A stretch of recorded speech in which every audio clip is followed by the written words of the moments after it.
dnešním hostem je Talia Levanon z Jeruzalému a Talia nám řekne něco o tom, čím se zabývá. Talia je klinická sociální pracovnice a interview bude probíhat v angličtině, takže sledujte prosím titulky. Díky. Hi Talia. Hello, Julie. Thank Nice you to so see much. you again. Yes, thank you so much once more for accepting my invitation or our invitation and taking the time. And if you could tell us a little bit about yourself, what is your current position? Where did you study? What is your professional background? If you have any specializations and so on. So I have been for the last 22 years the director of an organization called the Israel Trauma Coalition. Usually we deal with terror and war-related trauma in Israel, and outside of Israel, we work a lot with the communities and teams that have been affected by natural disasters or shooting, because we have a few principles that I will share with you later. Yes.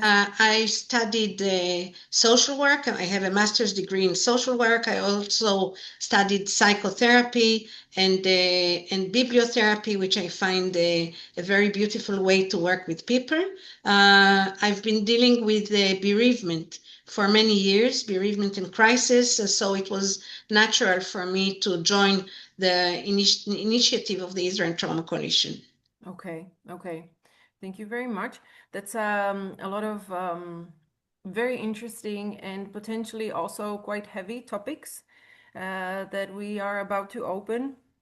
So, but let me just check one more time if I understand correctly that you are a clinical social worker.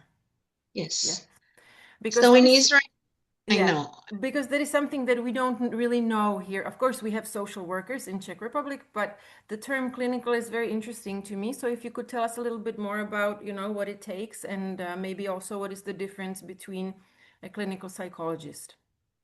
So in many countries in the world and also in Israel, social workers deal with the welfare of people who need help from social workers and the social worker department. It has to do with the finance. It has to do with a lot of issues at home. Clinical social workers are social workers who studied clinical work, and in a sense it is similar and different from clinical psychologists, because the center, if I will be a simple way of saying it, the clinical psychologist is looking at processes in the inside of a person, and the clinical social worker does this, but also understanding the world around the person. So we see the person not only struggling with his own issues, but also as part of his family and his community, and the focus is not only on the person itself. Even in therapy, we take into consideration that he has a supportive family or not supportive family, and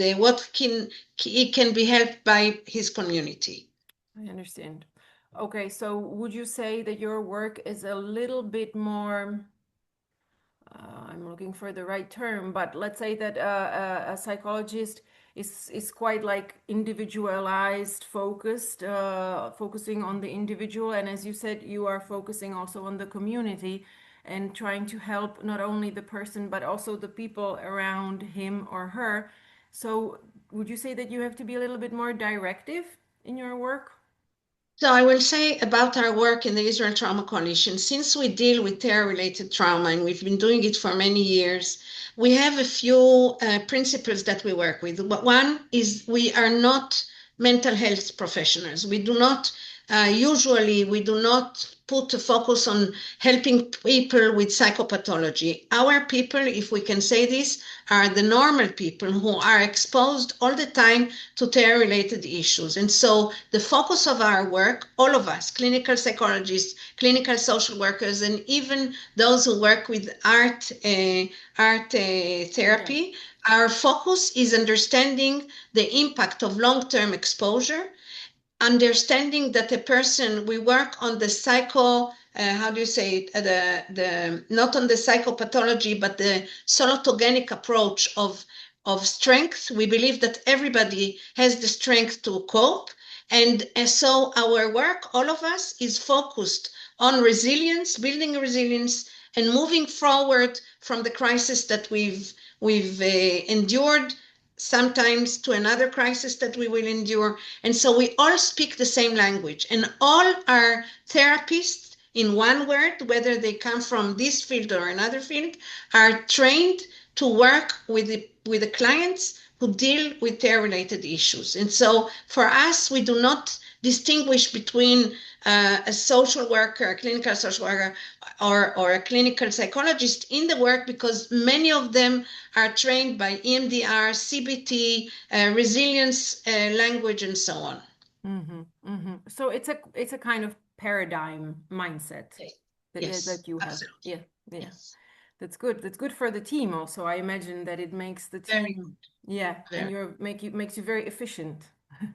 It does, because unfortunately we cannot open therapy for a long time. We're not very dynamic in our approach, and because people are exposed again and again. And I will say that in our model of the Resilience Center, we do not only provide therapy, we also provide coping skills and workshops and work with the community. And so we see the whole, and we work with the whole, not just as clinical provision. I understand.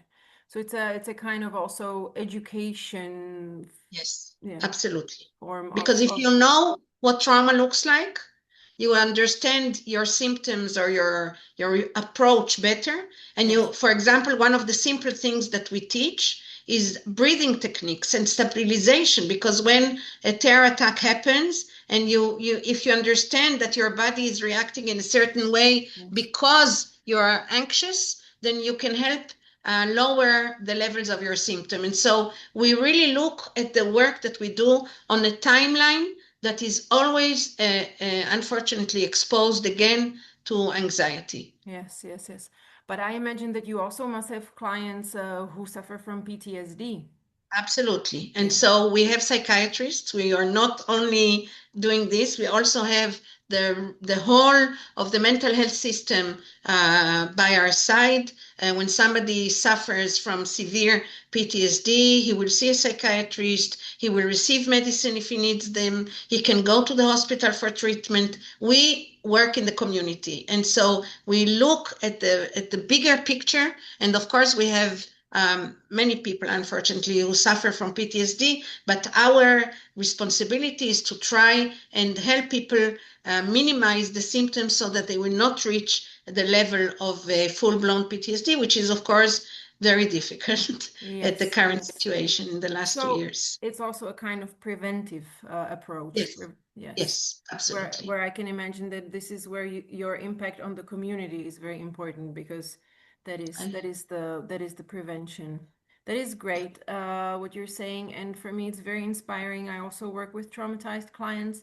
And what I see here in the Czech Republic is often that people have a hard time speaking up about their traumas.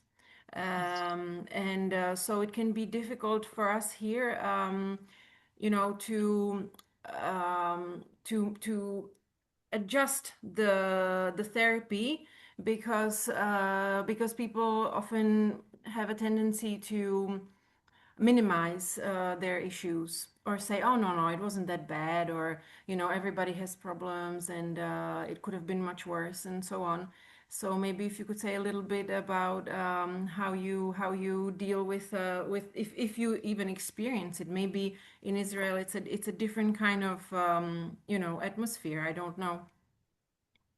On one hand, it's a different kind of atmosphere, because this is it's spoken. Like when we had COVID, everybody was in the same, if I can say, the same boat. Everybody felt the same things. And so in Israel, unfortunately, many people feel the same thing, and it's being spoken about. But on the other hand, we believe very much in psychoeducation, and we think that if we send out even a letter or in the social media, for example, to young parents, to understand that if I, as a young mother, feel very anxious, I will not be able to help my children who are very anxious. And if I, as a young mother, do not understand that they are behaving in the way they do because they feel anxious, then, it will turn into a very different story. And so what we are trying to do parallel to our offering clinical care is to also offer knowledge and to say, first of all, that this is a normal reaction. And how do you recognize your symptoms? And of course, when do you need help? When do you understand that this is no longer the case that you can deal with it alone? Not only the child going back to wetting the bed, but very, violence at home and things like that. And so we would like the people to understand how trauma looks like and what it is that they can do for themselves or for their children. And then, of course, to understand that it's okay to go to seek therapy, but also to make therapy accessible, which is very difficult in the world now, because people in the world, when they want to seek therapy, they need to either pay a lot of money or wait very long time. And so we want the people who read this little pamphlet to say, and if you need help, help is accessible in such and such place or such and such number. And we make help accessible, which is I think the difference in many countries. Yes, that is great. And that was my next question, actually. So thanks for opening that topic. What are the challenges that you are facing right now together with your team? And I suspect that it might be somehow related to the fact that there is such a high demand for care. I don't know how it is in Israel, but at least here in the Czech Republic, that is what we see, especially for children and teenagers. So I will say that I would describe the first challenge as living in the shared reality. We just had an alarm and all my office had to run to seek shelter. And so we left everything on the table and we just ran to seek shelter together. We live in a reality that is extremely difficult, very high exposure. Some people say to me, you're a country in trauma. And I always say, no, we are very exposed to trauma, which is not the same thing, but we are highly exposed. We have the issue of the war in Gaza, which creates a lot of conflict even within the Israeli society. We have the hostages that are not back, and it creates a lot of anxiety. We have the issue of the war that also affects many people who are going to go into the army and leave their families behind. And this also creates a lot of anxiety. And of course, every once in a while, there are rockets towards Israel. And so we live in the same reality. So I, as a therapist, can run to the shelter with my client, or I, as a therapist, can stay in the shelter with my family. And so living in the same reality can create an advantage because I really understand what my patient is talking about, but it can also create a challenge because I too can be afraid, I too can be, anxious, and to deal with it, we need to create a very strong network of supervision and a place for the therapists to talk about their challenges and also about their fears and also about their anger. It's very complicated. So that would be my first challenge. The second challenge, even before I get to the number of therapists, would be the issue of burnout. My therapist, every, I think, person in Israel is already burnt out by the reality, and a therapist who has seen such pain and in such great numbers for so long begins to suffer from compassion fatigue and burnout. And that too is a very big challenge because you cannot just send these therapists, to the clinic without understanding and without taking steps to minimize this. And then, of course, I come to the number. There is a high demand for therapists. As I said before, in the last 2 years, we trained and received. We began with I would give you one example. In one place, we had 210 therapists. After the war in October, we had about 1,800 therapists. We trained the therapists to speak the language of resilience, because it's not enough to say, yes, I'm a trained therapist, or yes, I have a lot of experience in working. We need the therapists to understand what we are talking to a group or to clients who have been exposed, will be exposed, and we want to help them move forward. We do not do psychodynamic understanding, too much of, where they came from, and only in the sense of what you came from is helping you or preventing you from coping with what is going on. So it's really a different approach to therapy. And yes, we do not need more therapists, but everybody needs more therapists. And so we are in some sort of competition with the public system of clinical care. And Very complicated. Yeah. It's complicated because I think that many factors, apply. And on one hand, there is a rise in the numbers of people who need help or seek help. And then what we see here in the Czech Republic is that there is simply not enough therapists coming into the system to provide that care, especially in certain areas such as clinical psychology, which is what we're dealing with, where we have a huge shortage because people are not as interested in that kind of education maybe as before. We don't know. We are doing some research on that topic. So we will try to find out why this is happening, why young people are not motivated. But so I will say this, although it's not a question, I will say this. First, go ahead. The issue of being paid well or underpaid, or the issue of being overworked or underworked are very important issues. And so we had a very big battle here in Israel to raise the wages of an hour to be paid for the therapist. And of course, it's not enough, but it's much better than it was before. The issue of supervision is very important. And if I feel very alone in my work, it will be difficult for me to hold it. But if I have a peer group that even I can talk about it, it's very important. But I think the message I want to give is a message of how wonderful this work is, because we meet people in a crisis and we help them move on. And it is such an honor to do this. It is, especially in our field, we see people who can overcome a lot of their difficulties. And I'm always humbled to see how strong people are and how with a little help, we're only a bridge, we can help them move forward. So I think if anybody has to make a choice, this is a wonderful choice to make. And it makes us also grow, feel so much meaning, and it's so very important. Yeah, that's true. Thank you for saying it like this so explicitly. It's very moving actually.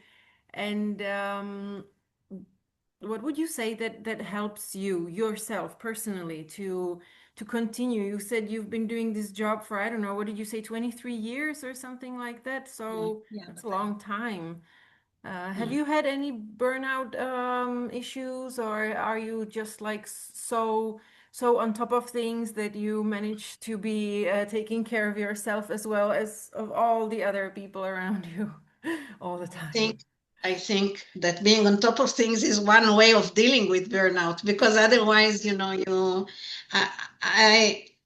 our work is full of pain. It's very difficult. And I in a different music, I will say the same thing I said before. We have the honor of being there at the right time for people who need help. It's extremely difficult, especially the last 2 years.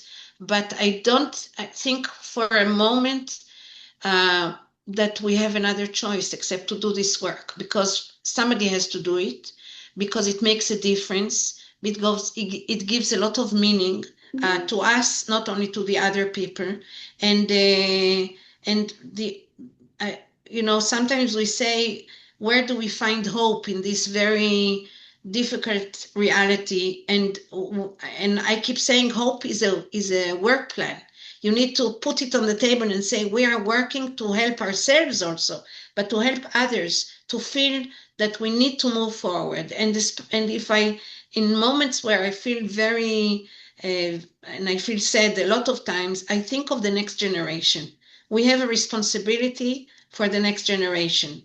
What we do now will probably help parents be better parents, and help grandparents be better grandparents, and help children feel more safe in this very, very unsafe world. And so if I have moments of saying, I cannot do this anymore, it's so difficult, I think of the impact that we're having on the next generation, and it just, you just need to continue, and you see the fruits of the work. You see it. It's not something that you don't see. That's true. I think what really helps, thinking back to what you said, is the teamwork when you are working in a team.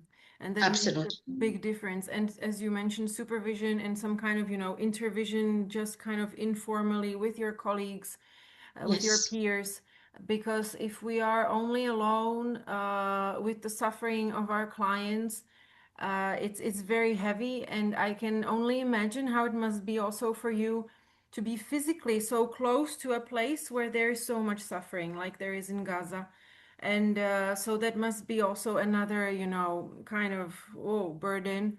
So I think if you have people to share, as you mentioned, this shared reality, it can help as well. Yeah, or it helps. Yeah, because trauma is isolation. Trauma creates isolation and loneliness. And so if you share a group and you share the same thoughts and feelings, then you're no longer so isolated. So it's very important. You're very right. It's very important to be part of a group. Yeah. Sometimes people, I think, have a hard time reaching out when they are in this kind of, trauma state of mind or body. Whereas they tend to go even more and more into the isolation, and I think that's where we can come in and help them go again out into the world. Absolutely, and create a new understanding of who they are and what they can do. And this is where the word resilience is so important, because we do not only deal with the trauma that you are bringing in as a client, we are also dealing with the resources that you have to build resilience for you and for your family and community. And so the word trauma and resilience here goes together all the time. Yes. Thanks for bringing that up. And what would you say is resilience? How do you, because I know that there are many definitions, many ways of understanding this concept. Probably some have also tried to study it scientifically. But what would you say from your practice? What is resilience? My definition of resilience, you can find a lot of academic words for this, but mine is very simple. I think for us to be resilient is to understand how vulnerable we are. Resilience isn't strength. It's not saying, I'm so resilient I can cope with anything. Understanding that I'm very vulnerable is the first part of resilience. And even children, you said people are afraid to say, I'm in trauma, I need help. Even children now in Israel say, speak about receiving help or from various positions. So understanding that I'm very vulnerable is very important, but also understanding that I can cope. This is resilience. To have these two together is resilience, because how can I cope? I can talk to a therapist, I can talk to my family, I can talk to my teacher, I can talk to my doctor, but not to, I can talk about it, I can cope because I have a lot of help to cope, but I understand that I am not invulnerable. I am vulnerable, and we are all vulnerable. And I unfortunately understand more and more in the last 2 years that, and also with the COVID, people understood that they are not immune to the reality, and that helped them be more humble and help them work towards healing. Yeah, and more empathetic maybe also. Yes, very important. Towards yourself, and then obviously towards others. But as you said, I think, yes, the moment where also you can before you talk to somebody else, I think it is so important that the people who are suffering are able to talk to themselves, to say, to admit to themselves. And already the word admit is as if it was a kind of failure, that I have to admit it. No, I can just say, look, I'm not okay. I'm not feeling okay. And it's really too much. And I don't want to feel like this. And I think I don't have to feel like this. Not at all. And those are the moments where it would be great if our society was ready to, accept that it's okay that people say this and feel this. So do you So I think think there's... maybe you should change the word admit to the word understanding. Yes, I yes, don't need to admit that I'm not okay. I need to exactly. understand that I am not okay. And then, understand what's going on around me. Yes. Yeah. And do you think there is such a thing as societal resilience? Yes, there is collective trauma and there is collective resilience. And of course, like personal, if you understand your own trauma and you look around you to understand what's going on around you, the same thing goes with the community. The community can have a collective trauma. Again, in Israel, you think of the villages who were on the border, and so whole villages were very heavily impacted, and they of course share a collective trauma. And I think Israel is sharing a collective traumatic experience. And so we need to recruit everything that we can in order to help people cope with this collective trauma. And to cope with this collective trauma, there is a lot of kindness. People do a lot of beautiful things on the ground, on the person-to-person level. And then, of course, there are many new services. We try and make services available in order to respond to this collective trauma. So it's always the circles of impact and the circles of response that you're holding in your head all the time and seeing what can be done to what was already done. Hmm, hmm, hmm. When I listen to you, Talia, I feel very much like this, active approach, this like dynamic and very hopeful. But do you ever, I know you already mentioned it, but maybe what helps you, if you could be a little bit more concrete, or what do you even teach your clients that help them or helps you in those moments where, I don't know, at home it's difficult, and then all this suffering around you, and it's hard to see this kind of circle. I suppose you have those moments as well. And do you have any like easy tips when the sun is not shining? It will shine tomorrow. Oh, okay. So It just, always shines tomorrow. yeah, so just let's make it through Always. today. Yeah, you need to make it through the day. You need to make it through difficult moments. There are difficult moments, and rightfully so. It's not your imagination. There are very difficult moments, but the sun will shine tomorrow. And there are so many quotes about it, that it needs to be very dark for the light to come through, to see the light in a very strong way. But I believe that you need to be at the moment and understand that you're moving forward. Life doesn't stop. And you are moving forward whether you like it or not. And I believe very much in choices. You have a choice. You can say, and I'm not making it smaller, but people can say, I'm very depressed, it's the end of the world. And they can say, I've had a very difficult time and I'm trying to move forward. And the language, this is why language is so important. And in the clinic, we try and help of course, like in every clinic, when you do CBT, you try and work with the client to choose different wordings for his feelings so that he will be able to move forward. And we do it for ourselves as well, because there are moments when I sit and I think, this is a very heavy moment. This is a very heavy time. And I didn't want to be in this time. I didn't think I will have to do this work so long. And now I feel it's a responsibility and also a reward for many years of obtaining knowledge and saying, this is the time for all of us to do something for the others, and this will help us do something for ourselves as well. I think what you're talking about is wisdom. Sorry. And Sorry. kindness. And kindness. Don't forget kindness. Yeah, and kindness. But you mentioned CBT. Do you have a good experience also with humanistic approaches or some kind of spiritual approach to dealing with these things?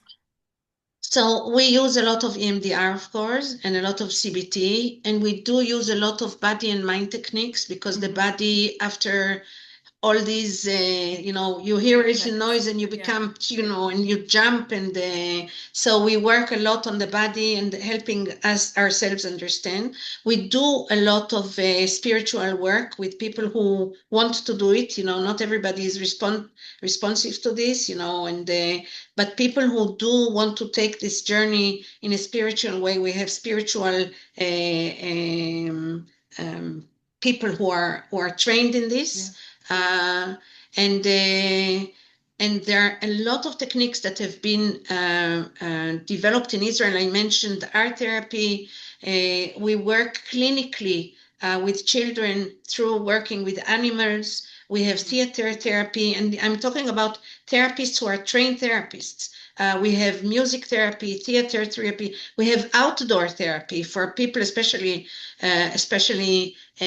men or adolescents, to work in the nature, to see how they can work through without coming to a room and saying, I'm having difficulties and so on. And so over the years, we've developed so many ways to touch the issue of vulnerability and resilience and strength in many ways, in many ages, in many cultures. Do not forget that in Israel, we have a big Arabic society and a big ultra-Orthodox society, and you can't come with the same approach to the people in Japan and to the people in the Arab society and to the people in the States. You really need to do work to understand where they are coming from and what they are dealing with. And this also is a very, very rewarding and interesting way of work. That's true. That's creative. I like that. Yeah. Yeah. Anything you'd like to say to wrap up? You already did pass us a message, but anything else that has occurred to you that you would like to mention? I've been to the Czech Republic quite a few times. Oh, yeah?